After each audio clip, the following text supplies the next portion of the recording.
السلام علیکم defence lovers friends, defence updates میں ترکیہ کے اسٹیل ڈوم ایئر ڈیفینس سسٹم کی اپڈیٹ پر بات کریں گے۔ چین کا نیا اسٹیلتھ شپ ڈیزائن، تائیوان کو F-16 وائپر کی فراہمی، بھارتی ایئر فورس کی ملٹی نیشنل ایکسرسائز میں شمولیت، نیدرلینڈز میں دیگر اہم بین الاقوامی دفاعی خبریں بھی اس ویڈیو میں شامل ہوگی۔ So let's start.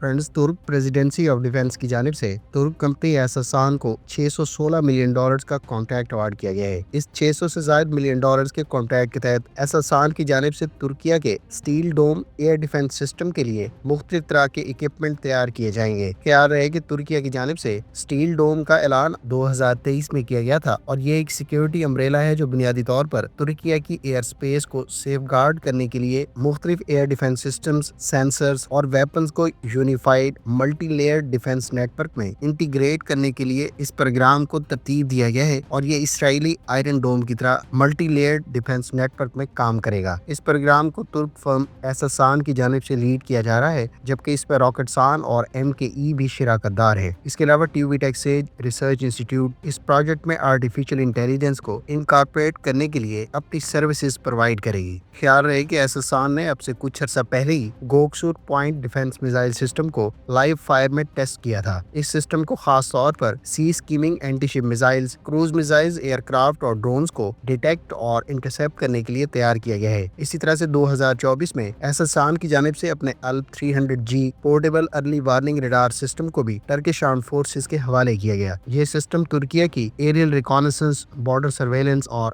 Fire control کے علاوہ ویپن ڈیٹیکشن کیپیبلٹی کو انہینس کرے گا۔ خیال رہے کہ گوکسور سسٹم میں اب ایساسان کے تیار کردہ گوکبیر لیزر ڈیفینس سسٹم کا بھی استعمال کیا جائے گا اور دیگر ویپن سسٹمز میں کورکوت، گرز اور حصار A کے علاوہ حصار O اور Siper long range air defence systems بھی شامل ہوں گے۔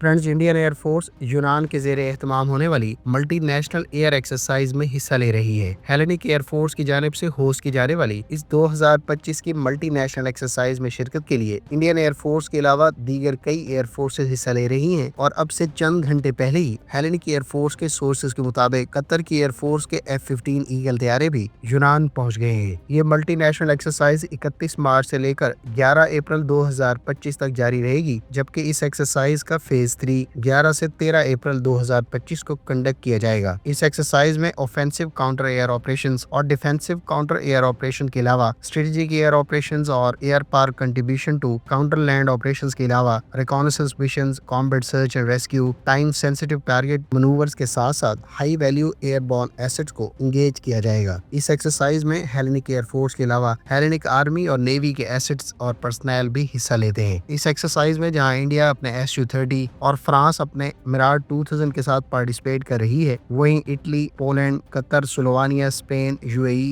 USA اور اسرائیل بھی اس ایکسرسائز کے شرکاء میں شامل ہیں۔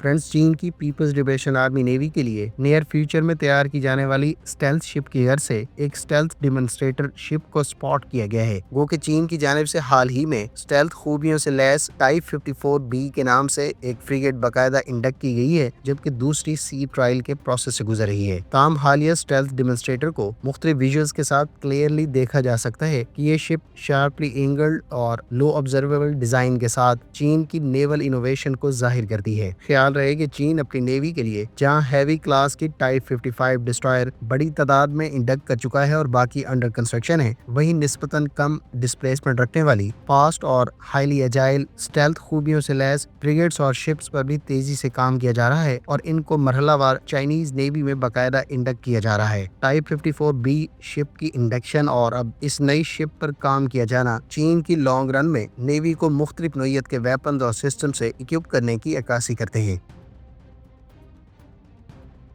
फ्रेंड्स, अमेरिका की जानिब से ताइवान को पहला F-16 वाइपर तैयारा डिलीवर कर दिया गया है। इस रिसेंट F-16V को बुनियादी तौर पर उस 66 F-16 फाइटर एयरक्राफ्ट की एक्विजिशन के तहत ताइवान को डिलीवर किया गया है, जो ट्रंप इंतजामिया के गुज़श्ता दौर में 2019 में बाकायदा अप्रूव किया गया था। ताइवान की मिनिस्ट्री ऑफ नेशनल डिफेंस का कहना है कि तमाम 66 F-16 वाइपर एयरक्राफ्ट 2026 के एंड तक ताइवान को डिलीवर कर दिए जाएंगे। ख्याल रहे कि F-16CD block 70 fighter jets F-16 का सबसे लेटेस्ट वेरिएंट है और इस पर APG-83 active electronically scanned array radar के अलावा कई तरह के एडवांस सिस्टम्स और इक्विपमेंट इस्तेमाल किए जा रहे हैं। ताइवान इन 66 F-16 वाइपर एयरक्राफ्ट के अलावा अपने पुराने F-16 को भी वाइपर स्टैंडर्ड पर मॉडर्नाइज कर रहा है। फ्रेंड्स, अगर आप F-16 वाइपर की तमाम तर सलाहियतों, इसके वेपन्स और इक्विपमेंट के बारे में तफसीलात जानना चाहते हैं तो इस टॉपिक पर डिटेल वीडियो का लिंक आपको एंड स्क्रीन पर मिल जाएगा। फ्रेंड्स, भारत की जानिब से आर्मी और एयरफोर्स के लिए 7.3 अरब डॉलर के बड़े अटैक हेलीकॉप्टर एक्विजिशन से मुतालिक कॉन्ट्रैक्ट अवार्ड किया गया है। इंडिया की जानिब से 7.3 अरब डॉलर के बड़े कॉन्ट्रैक्ट के तहत 156 मकामी सतह पर तैयार किए जाने वाले प्रचंड लाइट कॉम्बैट हेलीकॉप्टर्स को अक्वायर किया जाएगा। इन 156 हेलीकॉप्टर्स में से कुछ एयरफोर्स और बाकी आर्मी के लिए अक्वायर किए जा रहे हैं। ख्याल रहे कि प्रचंड हेलीकॉप्टर को इब्तदाई तौर पर महदूद तादाद में अब से कुछ अर्सा पहले बाकायदा डिप्लॉय किया गया था और अब इंडियन आर्मी और एयरफोर्स के लिए इस हेलीकॉप्टर को बाकायदा बड़ी तादाद में अक्वायर किया जा रहा है। साउथ कोरिया की जानिब से फिलीपींस की नेवी के लिए BRP डीगो सिलैंग शिप बाकायदा लॉन्च कर दी गई है। साउथ कोरिया की हुंडई हैवी इंडस्ट्रीज की जानिब से 28 मार्च को एक सेरेमनी में इस 3200 टन डिस्प्लेसमेंट रखने वाली सेकंड मलबार क्लास कॉर्वेट को फिलीपींस की नेवी के लिए बाकायदा लॉन्च किया गया। इस शिप पर जहां अब वेपन्स नस्ब किए जाएंगे, इसके अलावा सी ट्रायल्स के बाद ये शिप सितंबर 2025 में फिलीपींस की नेवी के हवाले की जाएगी। फिलीपींस की हुकूमत ने अपनी नेवी की मॉडर्नाइजेशन प्रोग्राम के तहत टोटल 10 शिप्स अक्वायर करने का फैसला 2016 में किया था, जिसके तहत जहां 2 फ्रिगेट्स और 2 कॉर्वेट के अलावा 6 ऑफशोर पेट्रोल वेसल्स अक्वायर की जा रही हैं। इब्तदाई तौर पर 2 फ्रिगेट्स का कॉन्ट्रैक्ट 2016 और 2 कॉर्वेट्स का 2021 में अवार्ड किया गया था, जबकि 6 ऑफशोर पेट्रोल वेसल्स 2022 में अक्वायर करने का फैसला किया गया। मलबार क्लास कॉर्वेट्स जहां 3200 टन की डिस्प्लेसमेंट रखती है या फिर 8330 किलोमीटर की रेंज और 15 नॉट्स की स्पीड रखती है। इसकी टोटल लेंथ 118 मीटर्स और ये सी स्टार एंटीशिप मिसाइल्स के अलावा वर्टिकल लॉन्च सिस्टम पर MICA surface to air missile system को इस्तेमाल करेगी। इन कॉर्वेट्स पर 3D active electronically scanned array radar offer किया जा रहा है। फ्रेंड्स, जर्मन कंपनी रैनमेटल और अमरीकी लॉकहीड मार्टिन ने मुश्तरका तौर पर तैयार करदा न्यू जनरेशन रॉकेट्स और मिसाइल लॉन्चर मुतारिफ कराया है, जिसकी रेंज 400 किलोमीटर बताई गई है। यूरोप में होने वाली इंटरनेशनल समिट के दौरान कंपनियों की जानिब से jointly global mobile artillery rocket system या GMARS मुतारिफ कराए गए हैं, जो 400 किलोमीटर की रेंज पर मुख्तलिफ नोयत के अहदाफ को निशाना बना सकता है। दोनों कंपनियों की जानिब से मुश्तरका तौर पर GMARS प्रोग्राम का आगाज अब से कुछ अर्सा पहले किया गया था, जिसका बुनियादी मकसद अलाइड फोर्सेस को लॉन्ग रेंज प्रिसीशन एंगेजमेंट्स की कैपेबिलिटी प्रोवाइड करना था। GMARS सिस्टम का टोटल वेट 40 टन से कुछ कम है और ये सिस्टम जिस ट्रक पर माउंट है, ये व्हीकल 100 किलोमीटर पर आवर की स्पीड से ड्राइव करते हुए 700 किलोमीटर की रेंज रखती है। ये सिस्टम मौजूदा M270 और high mobility artillery rocket system से कई कंपोनेंट्स के एतबार से कॉमनैलिटी रखता है।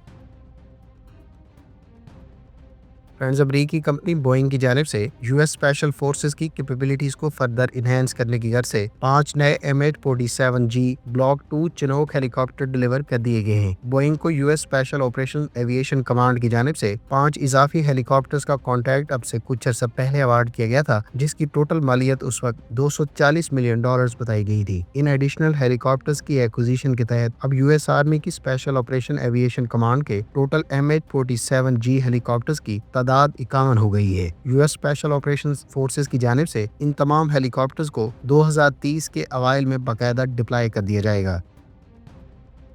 फ्रेंड्स, ये थी आज की डिफेंस अपडेट्स। उम्मीद है इस वीडियो से आपकी मालूमात पे इजाफा होगा। मिलते हैं नेक्स्ट वीडियो के साथ। अपनी दुआ में याद रखिएगा। अल्लाह हाफिज। पाकिस्तान जिंदाबाद।